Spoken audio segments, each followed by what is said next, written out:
Personal protective equipment is essential for protecting workers against dangers in the workplace. Many accidents can be avoided by employers providing proper equipment and employees using the equipment at all appropriate times. Employers must protect employees from workplace hazards such as machines, hazardous substances, and dangerous work procedures that can cause injury. Employers must use all feasible engineering and work practice controls to eliminate and reduce hazards, then use appropriate personal protective equipment, or PPE, if these controls do not eliminate the hazards. When PPE is required to protect employees, it must be provided by the employer at no cost to employees, except for specific items, such as safety toe footwear, prescription safety eyewear, everyday clothing and weather-related gear, and logging boots. Some examples of PPE include safety glasses, goggles, face shields, hard hats, safety shoes, gloves, vests, earplugs, or earmuffs. To establish a PPE program, first assess the workplace to determine if hazards are present or are likely to be present, which necessitate the use of protective equipment. Once the proper PPE has been selected, the employer must provide training to each employee who is required to use PPE. Employees required to use PPE must be trained to know at least the following: when PPE is necessary, what type of PPE is necessary, how to properly put on, take off, adjust, and wear any PPE, limitations of the PPE, and proper care, maintenance, and disposal of the equipment. Each affected employee must demonstrate an understanding of the required training and the ability to use PPE properly before being allowed to perform work requiring the use of PPE. When the employee does not have the required skill and understanding, retraining is required. Written certification of completion of training is required. Employers must provide eye protection for employees whenever they are exposed to potential eye injuries during their work. Common causes of eye injuries include dust and other flying particles, such as metal shavings or sawdust, molten metal that might splash, acids that might splash, blood and other potentially infectious body fluids that might splash, spray, or splatter, and intense light such as that created by welding and lasers. Safety spectacles are made with metal or plastic safety frames. Most operations require side shields. Safety spectacles are used for moderate impact from particles produced by such jobs as carpentry, woodworking, grinding, and scaling. Goggles protect eyes, eye sockets, and the facial area immediately surrounding the eyes from impact, dust, and splashes. Some goggles fit over corrective lenses. Welding shields protect eyes from burns caused by infrared or intense radiant light, and protect face and eyes from flying sparks or metal spatter produced during welding, brazing, soldering, and cutting. Laser safety goggles protect eyes from intense concentrations of light produced by lasers. Face shields protect the face from dusts and potential splashes or sprays of hazardous liquids. Face shields do not protect employees from impact hazards. Head protection should be used to prevent against head injuries. Common causes of head injuries include falling objects, bumping one's head against fixed objects, such as exposed pipes or beams, or contact with exposed electrical conductors. Hard hats require a hard outer shell and a shock-absorbing lining. The lining should incorporate a headband and straps that suspend the shell from 1 to 1 1/4 inches away from the user's head to provide shock absorption during impact and ventilation during wear. Employers must make sure that hard hats continue to provide sufficient protection to employees by training employees in the proper use and maintenance of hard hats, including daily inspection. Remove hard hats from service if the suspension system shows signs of deterioration or no longer holds the shell away from the employee's head. Also make sure the brim or shell is not cracked, perforated, or deformed, or shows signs of exposure to heat, chemicals, or ultraviolet light. Limit use of paints and stickers, which can hide signs of deterioration in the hard hat shell. Paints, paint thinners, and some cleaning agents can weaken the shell of the hard hat and may eliminate electrical resistance. Employee exposure to excessive noise depends upon several factors. How loud is the noise as measured in decibels? What is the duration of each employee's exposure to noise? Do employees move between separate work areas with different noise levels? Is noise generated from one source or multiple sources? Generally, the louder the noise, the shorter the exposure time before you must provide hearing protection. Employers must implement feasible engineering controls and work practices before resorting to PPE, such as earmuffs, earplugs, or canal caps. If engineering and work practice controls do not lower employee noise exposure to acceptable levels, then employers must provide employees with appropriate PPE. Safety footwear should be used to protect employees from injury. Some common causes of injury include heavy objects, such as barrels or tools that might roll onto or fall on employees' feet, sharp objects, such as nails or spikes that might pierce the soles or uppers of ordinary shoes, molten metal that might splash on feet, hot or wet surfaces, and slippery surfaces. Safety shoes have impact-resistant toes and heat-resistant soles that protect against hot surfaces, common in roofing, paving, and hot metal industries. Some have metal insoles to protect against puncture wounds. Safety shoes may be designed to be electrically conductive for use in explosive atmospheres, or non-conductive to protect from workplace electrical hazards. Metatarsal guards are a part of the shoes or strapped to the outside of shoes to protect the instep from impact and compression. Hand protection should be used to minimize the risk of hand injuries. The types of hand injuries to guard against include burns, bruises, abrasions, cuts, punctures, fractures, amputations, and chemical exposures. The nature of the hazards and the operation to be performed will determine your selection of gloves. The variety of potential hand injuries may make selecting the appropriate pair of gloves more difficult than choosing other protective equipment. Take care to choose gloves designed for the particular circumstances of your workplace. Glove manufacturers can provide valuable assistance. Body protection should be used to protect workers against common causes of injuries, such as intense heat, splashes of hot metals and other hot liquids, impacts from tools, machinery, and materials, cuts, hazardous chemicals, contact with potentially infectious materials, and radiation. Protective clothing comes in a variety of materials, each suited to particular hazards. Conduct your hazard assessment and identify potential sources of bodily injury. Different materials will protect against different chemical and physical hazards. When chemical or physical hazards are present, check with the clothing manufacturer to make sure that the material selected will provide protection from the specific chemical or physical hazards in your workplace.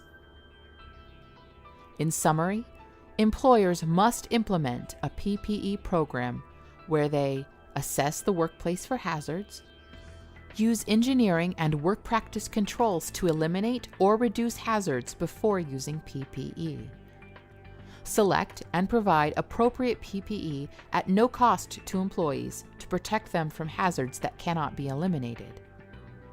Inform employees why the PPE is necessary and when it must be worn. Train employees how to use and care for their PPE and how to recognize deterioration and failure.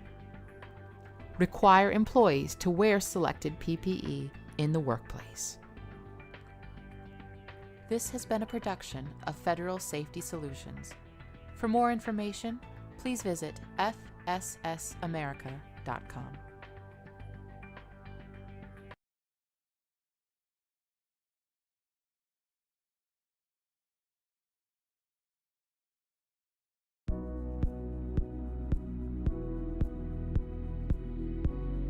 A wide variety of chemicals exists in your chemistry lab, as well as in industrial settings.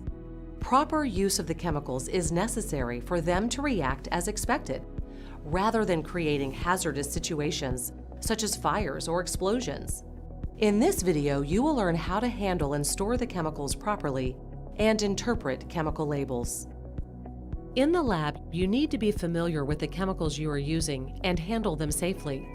Always wear appropriate PPE in the lab while handling chemicals. Address any specific precautions that are necessary for the chemicals you are using. Do not take chemicals out of the lab space. A common concern with handling chemicals is contamination.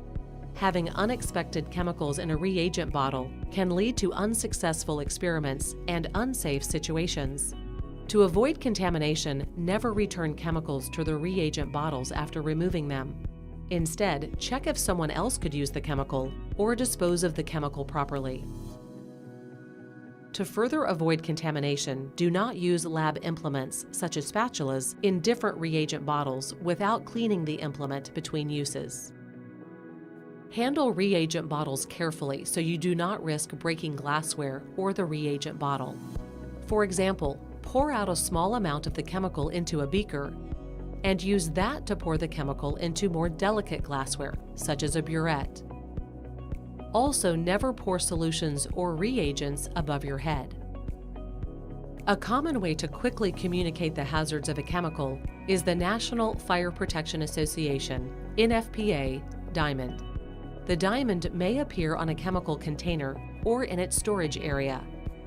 The blue section provides health hazard information.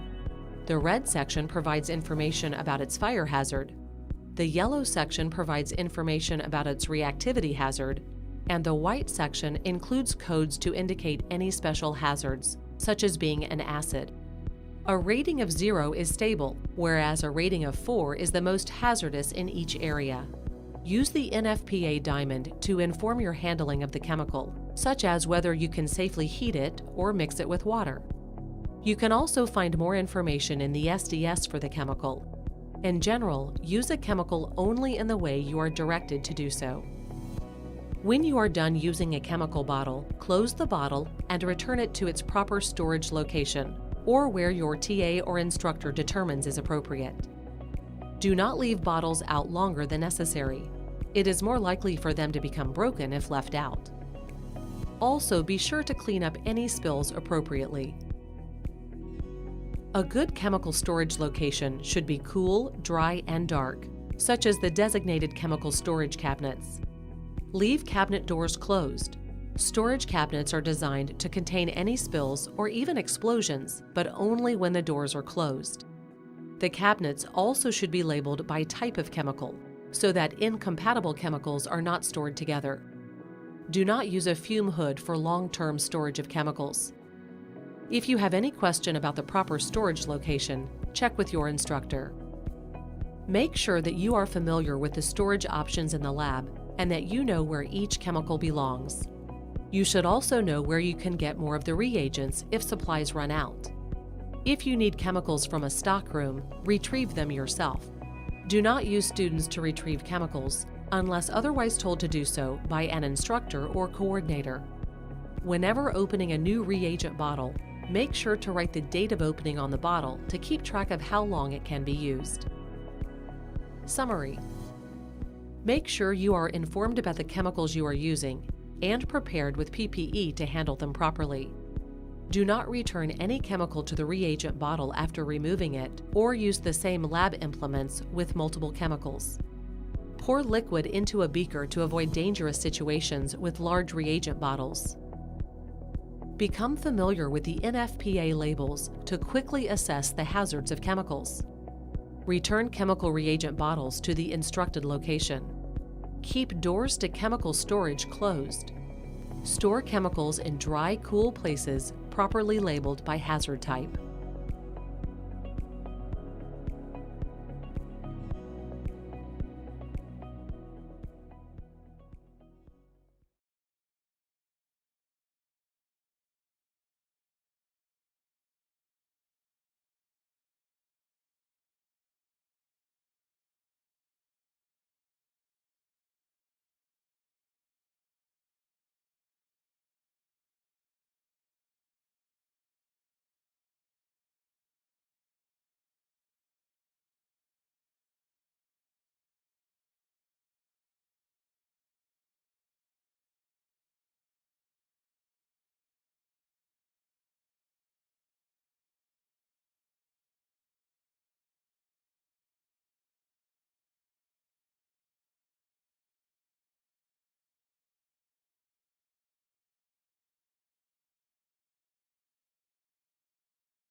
In 1983, the Occupational Safety and Health Administration, or OSHA, published their Hazard Communication Standard. This important standard was often referred to as the Employee Right to Know Standard because it was developed to ensure that workers had access to information and training about the hazards of the chemicals and products they were exposed to at work. One of the major requirements of OSHA's HAZCOM standard was for manufacturers and distributors of hazardous products to develop and make available material safety data sheets for their products.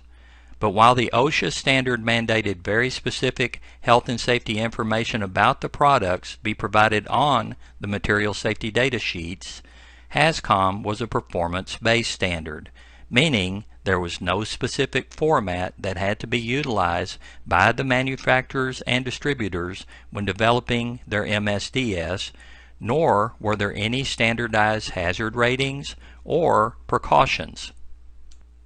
As a result, MSDSs took on all shapes and forms, in part because manufacturers and distributors used different formats as they prepared these documents. As you can imagine, that led to a lot of frustration among workers. Eventually, it was determined that the OSHA HAZCOM standard, as written, was not meeting its original intent, which was to help employees know exactly what they were working with, how it could harm them, and most importantly, how to protect themselves.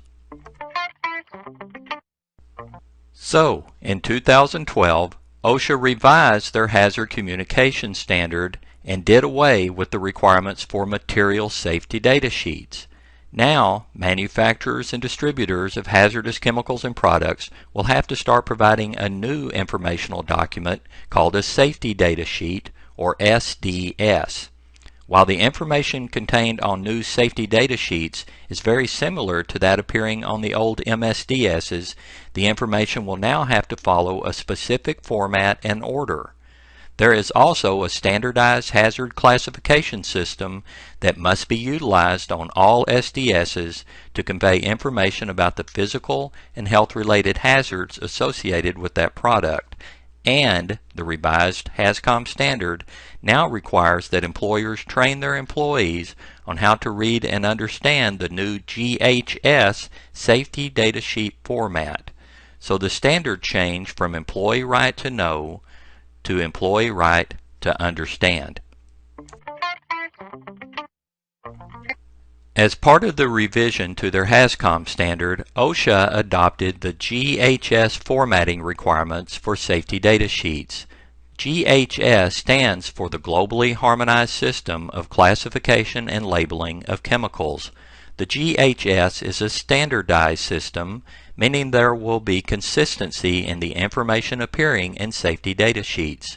This system was developed by the United Nations, which means that once fully adopted and implemented, safety data sheets for products from around the world will be prepared in a standardized format, which is important in our global economy. In the new format, all safety data sheets will be broken down into 16 separate sections.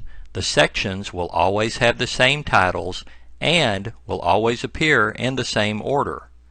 Now let's take a look at the information that must appear on GHS compliant safety data sheets, starting with Section 1. Section 1 on safety data sheets is titled Identification. This is where you will find the name of the product as it appears on the container label, and in some cases applicable synonyms or chemical classification codes used for the product. You will also find supplier information, including the name of the manufacturer or distributor of the product, their address, and emergency contact number. And on some safety data sheets you may see supplemental information about the product, such as the intended use for the product, directions for its use, and possibly an expiration date. All this information must match that appearing on the container label. The second section of a safety data sheet is titled Hazard Identification. Here you will find the GHS hazard classifications for the product, including those for each health hazard and physical hazard, and their individual ratings in applicable hazard categories. You will also find the appropriate signal word associated with the product. There are only 2 signal words that are used in the GHS system, either the word danger, which indicates a relatively severe or immediate hazard, or warning, which indicates a less severe but still potentially harmful level of hazard. This section will also display one or several hazard statements.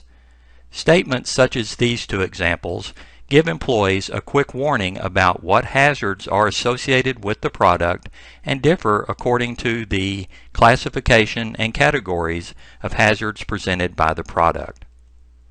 Section 2 of the safety data sheet also displays applicable precautionary statements. These are also standardized in the GHS system and in general convey information about how to prevent or lessen exposure to the hazards of a product.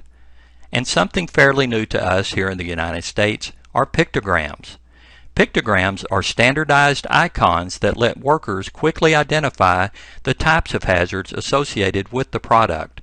There are 8 different pictograms for the health and safety hazards covered in the GHS system.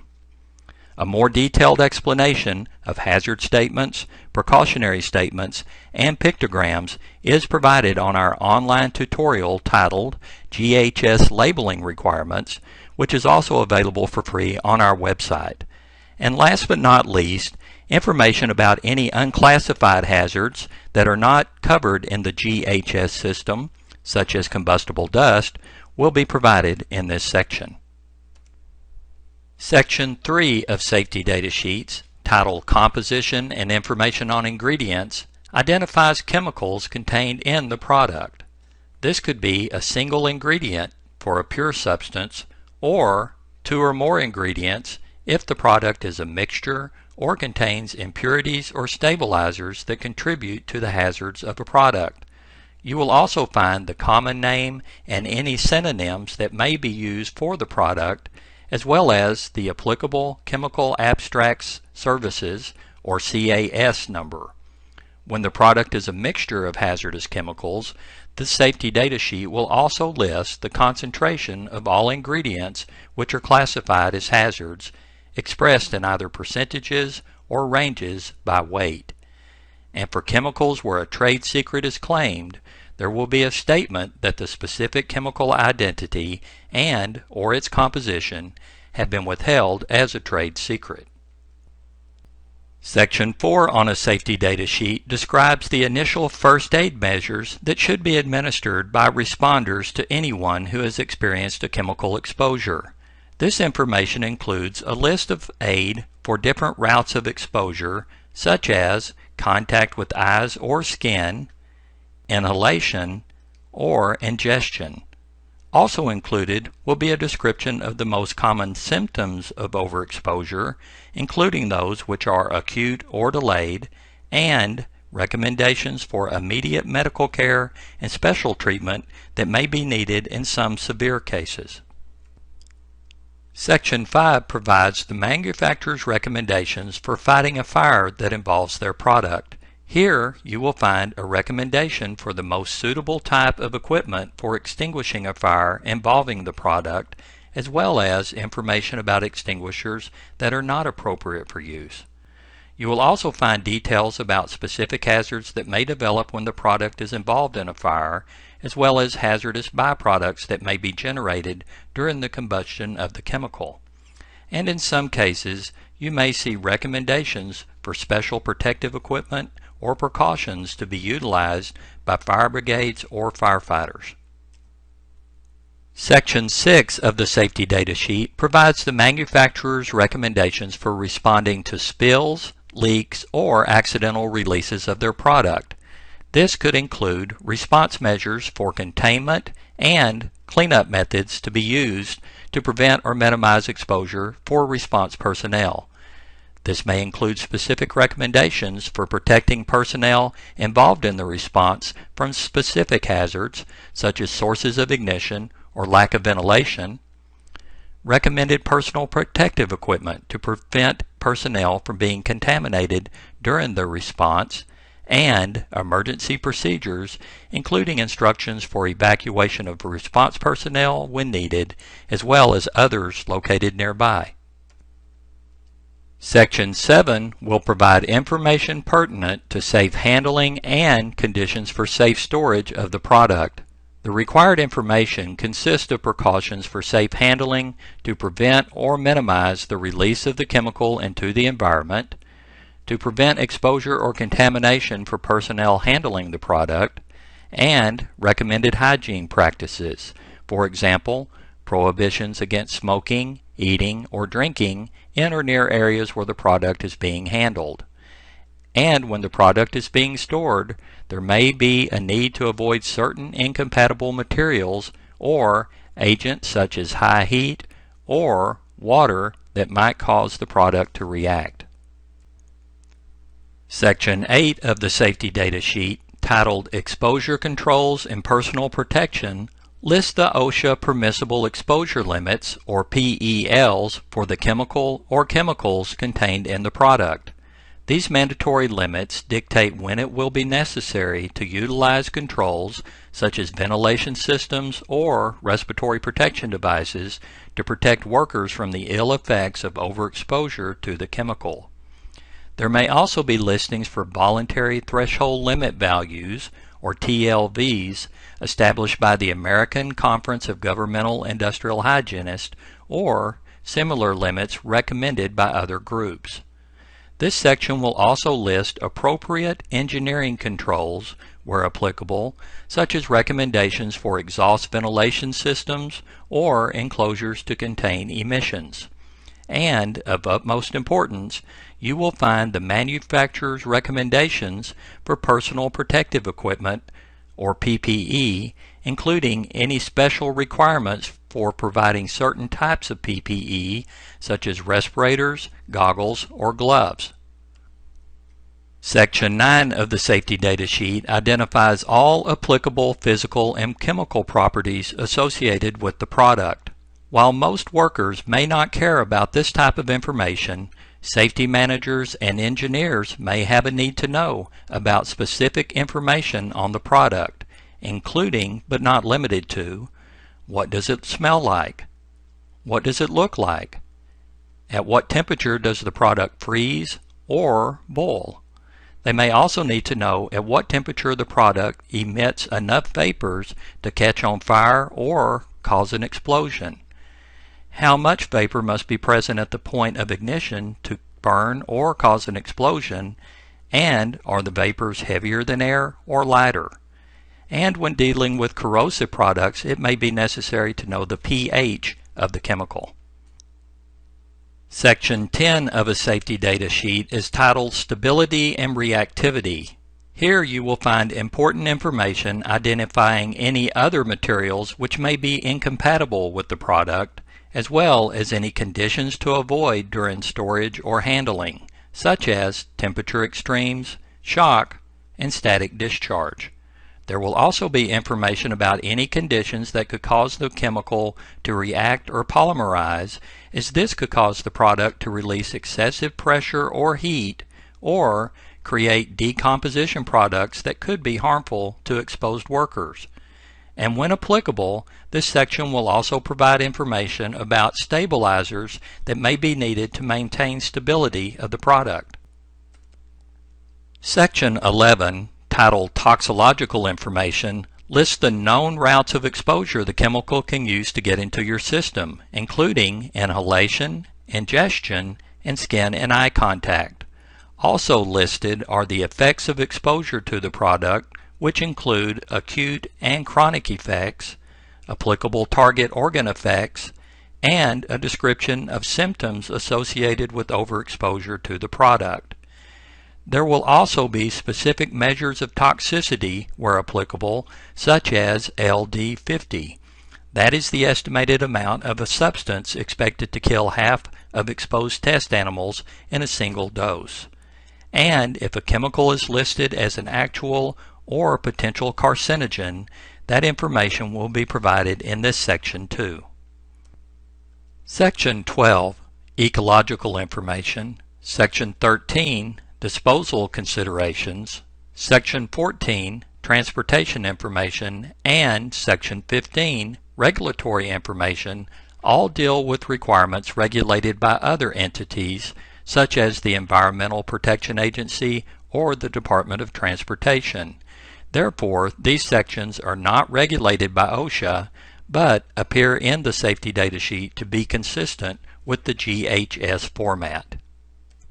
And finally, Section 16 of Safety Data Sheets, titled Other Information, lists details such as the date the safety data sheet was prepared, if this is the original version issued or a revised version, and in some cases an overview of any changes that were made during the last revision. And in some cases, the manufacturer or distributor may choose to put other information about their product in this section, as well as any applicable disclaimers. Employers are responsible for gathering new safety data sheets for all hazardous chemicals and products to which their employees are exposed, and make sure they are readily accessible during each work shift to employees while they are in their work areas. And employers must provide training to their workers regarding the new safety data sheet format. All these things must be done by the deadlines established by OSHA in their revised Hazard Communication Standard. Speaking of deadlines, here is an overview of some very important dates. The revised Hazard Communication Standard, which requires the use of GHS-compliant safety data sheets, was published on March 24, 2012. Manufacturers and distributors of hazardous chemicals and products have until June 1st of 2015 to begin distribution of the new safety data sheets. However, many of them have already started providing safety data sheets that meet the new format or will do so long before the due date. Therefore, OSHA requires employers to get a head start and begin training all their workers on how to read and understand the new safety data sheets, and they have until December 1st of 2013 to get that training complete. And on a related note, employers must also update their written hazard communication programs to reflect the changes brought about by the adoption of the GHS system of labeling and hazard classification. So in review, the revised OSHA Hazard Communication Standard, which has the goal of making sure employees understand what hazardous chemicals and products are in the workplace and how to work safely with and around those items, requires GHS-compliant safety data sheets be developed and provided for all hazardous chemicals and products.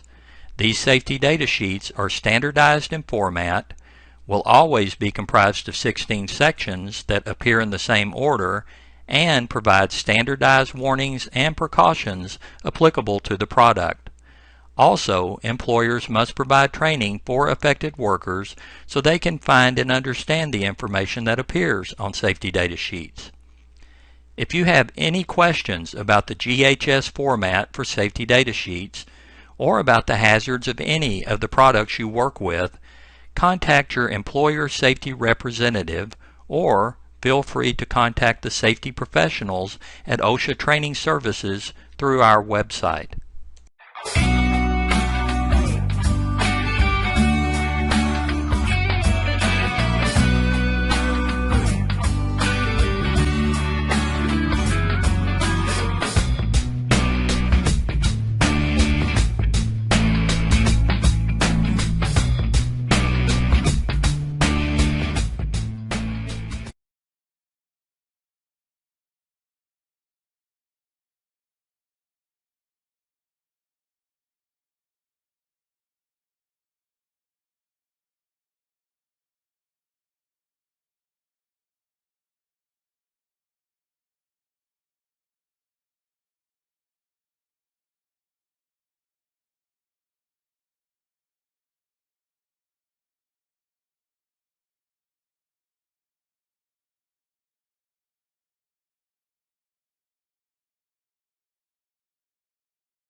Chemicals and chemical processes form a major part of our lives.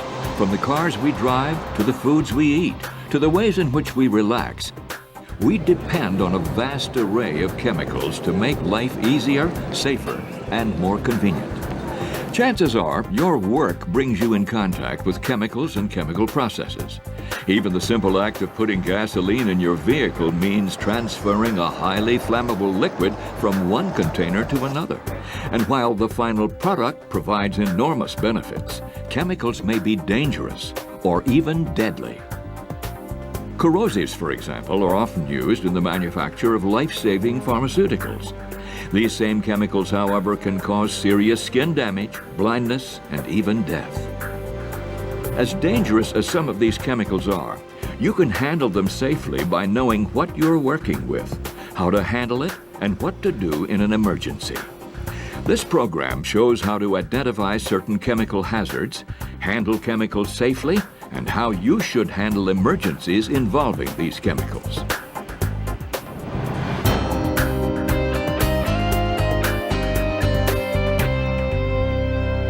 You can identify a chemical's potential hazards in several different ways, including the type of hazards it presents, its physical state, and health effects. Chemicals can present 4 basic types of hazards in the workplace. They can be fire hazards, igniting and burning easily. They can be toxic or poisonous if swallowed, inhaled, or absorbed through the skin.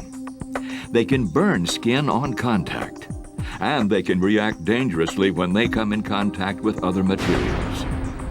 Hazardous chemicals can be solids, such as sodium metal, liquids like gasoline, or gases like chlorine. The effect a chemical has on your body can be either acute or chronic, depending on the type, frequency, and length of your exposure. Acute effects usually occur rapidly as the result of short-term exposure and typically do not last a long time. Chronic effects develop over time, sometimes showing up many years after the exposure. They are usually the result of repeated or long-term exposure. Benzene, for example, occurs naturally in crude oil and natural gas. It is commonly used as a solvent or raw material in the manufacture of a number of products. The short-term or acute effects of benzene exposure include severe skin irritation, a painful burning sensation, and a condition known as chemical pneumonia. In this condition, benzene is absorbed rapidly through the skin, causing your lungs to swell. Exposure to low concentrations of benzene over a long period of time can produce chronic effects including blood disease, chromosome damage, and low birth weight in babies. When handling chemicals, knowledge is your most powerful tool. Begin by recognizing the specific hazard or hazards the chemical may present. The Material Safety Data Sheet, or MSDS, is one of your best sources for information on the chemicals you use. It contains a summary of a chemical's hazards, as well as proper handling, use, and storage methods. The MSDS also lists important information for protecting you, such as permissible exposure limits, the right personal protective equipment, firefighting techniques, and emergency procedures. The first step in identifying a chemical is to read the label. Each chemical that arrives in your facility must have accurate labels containing specific information. Read the label to discover a chemical's hazardous ingredients, the principal hazard it poses, and the name and address of the manufacturer, who can provide further information. In addition, the label provides the Chemical Abstract Service, or CAS number. Use this number when looking up information about the chemical on a computer or when there is a question about the identity of the chemical. It may also be necessary when reordering the chemical. In addition to identifying labels, each chemical container must have a hazard label. There are 2 major labeling systems in use for identifying a chemical's hazards, one developed by the U.S. Department of Transportation, or DOT, and one by the National Fire Protection Association, NFPA. The DOT system uses diamond-shaped color labels and placards that describe the nature of the chemical hazard. Examples of DOT labels include both flammable and non-flammable gases, flammable liquids and solids, poisons, and infectious substances, as well as radioactive materials and miscellaneous hazardous materials. The NFPA label is also diamond-shaped, but is divided into 4 different colored sections. The red section represents the material's level of flammability. The blue section represents the chemical's health hazards. The yellow section represents the chemical's instability. And the white section indicates special hazards that cause the chemical to become dangerous in a fire, such as reactivity with water or oxidizers that cause fires to burn violently. For each of the primary colors, a number system on a scale of 0 through 4 is used to describe the intensity of the hazard. For example, when you see a 0 in the red flammability section, it means the chemical is non-flammable. However, the number 4 in the same section means the chemical is highly flammable. Chemical manufacturers or suppliers may have their own customized hazard identification, so you need to become familiar with the system in your workplace. Also, keep in mind that while some chemicals present multiple hazards, the label may only indicate the most prevalent hazard, so stay informed and take time to learn all hazards of the chemicals you use.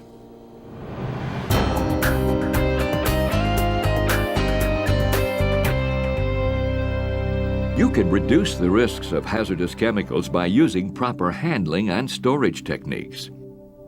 While specific requirements vary from one chemical to another, here are some general guidelines that apply to most hazardous materials. Before you use any chemical, make sure you know what it is. Do not use any chemical from an unidentified container. When transferring chemicals, use the proper container for each material. Remember that the container you are transferring the material to must also be properly labeled. Make sure the container is leak-proof and sturdy. Stack containers carefully so they won't fall. Be sure they're not stacked too high, blocking aisles or obstructing emergency exits. Treat cylinders containing compressed gases as potential explosives. Don't expose cylinders to high temperatures. Excessive temperatures can trigger rupture prevention devices or cause explosions. When a cylinder is empty, promptly remove the regulator and replace it with a protective cap and mark the cylinder as empty. When moving or storing cylinders, secure them with straps or chains, or place them in an appropriate stand to prevent them from falling. Never use a cylinder that cannot be identified. Flammable materials also require special precautions. Here are some rules for handling flammables. Carry glass bottles containing flammable liquids in a rubber cradle to reduce the risk of breakage. Keep ignition sources away from the material. Use static bonding and grounding procedures when transferring flammables. Keep flammables away from hot work or sparks.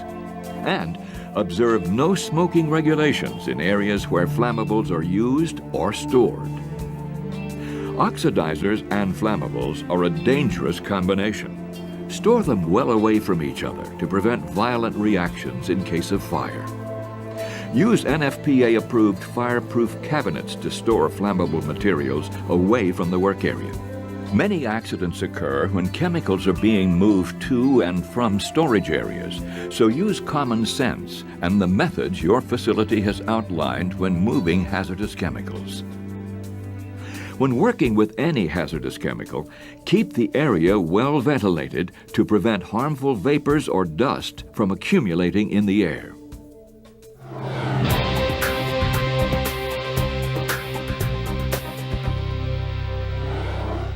Hazardous chemicals have 4 ways of entering your body. They can be absorbed through your skin, inhaled as dust, fumes, or vapors, ingested or swallowed, or introduced on contaminated objects that puncture your skin. To reduce the risk of exposure to hazardous chemicals, you must wear personal protective equipment, or PPE, that is designed and tested for the chemicals you're using. Some rubber gloves, for example, can fall apart when exposed to certain corrosives. Some chemicals require aprons or full body coverings to protect you from splashes or contamination. You may need an air purification device in areas where normal ventilation will not protect you from harmful vapors. These devices can range from simple air filters to respirators, or even a self-contained breathing apparatus.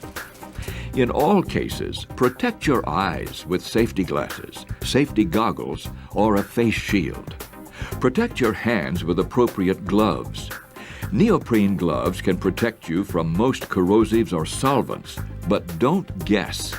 Your life and health are at stake. Examine your gloves for signs of wear or failure every time you put them on. Gloves can fail due to permeation or a chemical seeping through glove material or penetration when a glove is torn or punctured. Look carefully at the tips of the fingers and between fingers for cracks, pinholes, or excessive wear. If there are any signs of damage, replace them. Make sure your gloves fit properly. Gloves that are too small can constrict the movement of your hands, while gloves that are too large can get caught in machinery, causing major injuries. Before removing your gloves, take the time to rinse them with clean water to remove chemical residue. This will prevent your hands from coming in direct contact with chemicals. Your ordinary safety shoes may not protect you against all chemicals, corrosives, for example. Wear rubber boots, rubber overshoes, or synthetic rubber and acid-resistant work shoes to be safe. Check the MSDS to ensure you are using the correct combination of personal protective equipment for your situation. Your employer will provide the appropriate PPE, but it's up to you to use it properly.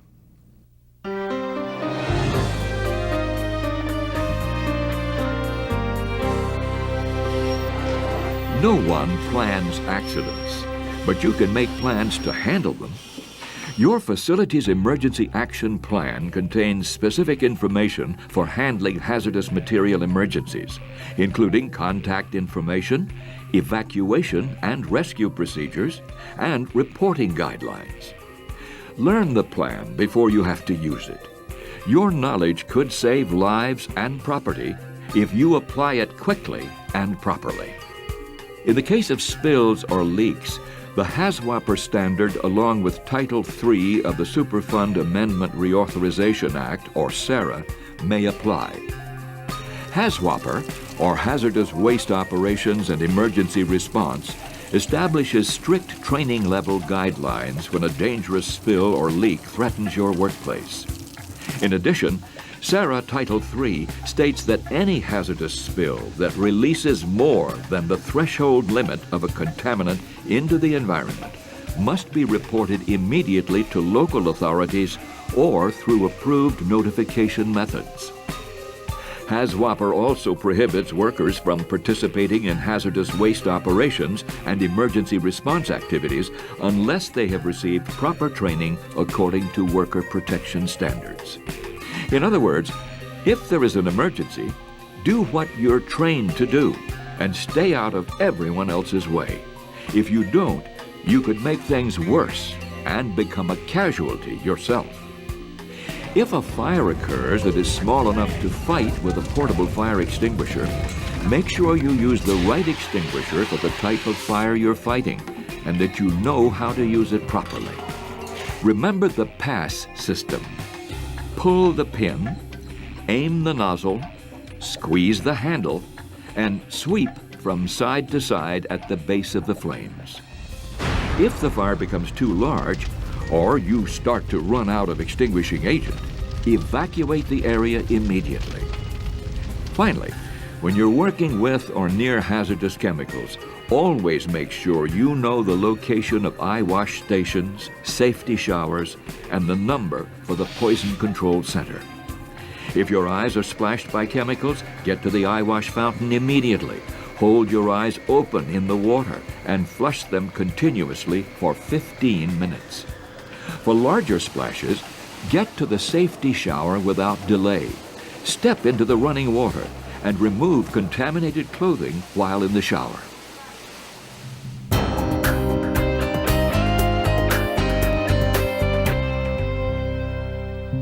You have the power to make hazardous chemicals useful in many ways. You also have the power to use them safely by following some basic guidelines.